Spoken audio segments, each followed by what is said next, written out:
आपसे करने वाली हूं पुष्पेंद्र जी, ये किसान आंदोलन है कि ये राजनीतिक आंदोलन है?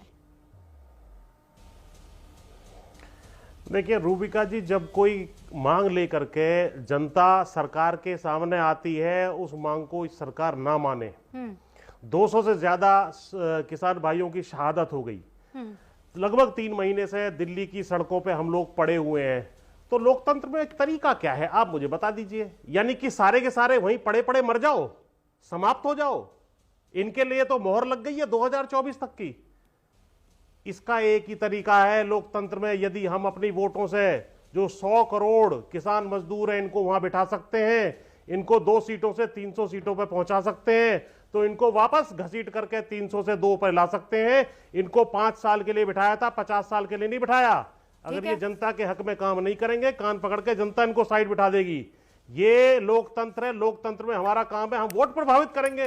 और राजनीतिक आदमी सबसे ज्यादा वोट से डरता है, जिसकी आंखों में शर्म हो। 200 आदमी मरने के बाद भी वो नहीं डर रहा कि लोकतंत्र के हिसाब से 24 तक ये सरकार रहने वाली है। तो आपको जब इस सरकार को उखाड़ फेंकना है तो 24 तक का इंतजार करना होगा, है ना? 24 तक का इंतजार करना होगा। अब जाएगी सरकार, अब ये जाएगी। अब ये सरकार बचने वाली नहीं है। ओके, तो फिर 24 में आइएगा ना। फिर आप क्या कह रहे हैं? आप क्या कहना चाह रहे हैं पुष्पेंद्र भाई कि वहां जितने भी किसान बैठे हुए वो 24 तक वहां पर बैठे रहेंगे?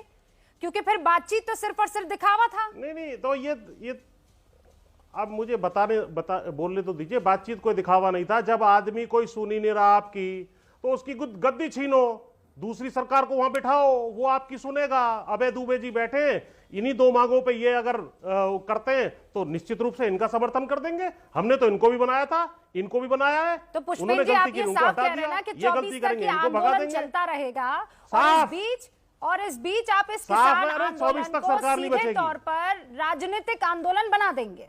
That's it. तो आप शुरुआत में जो कह रहे थे वो सरासर झूठ था। मध्यावधि चुनाव होगा। सर, मुझे उससे नहीं मतलब है। मैं आपके आंदोलन से समझने वाली हूँ। आपका आंदोलन ये था कि वहां पार्टियों के चेहरे नहीं चमकेंगे। आपके आंदोलन का मतलब था कि पार्टी का बैनर नहीं आएगा।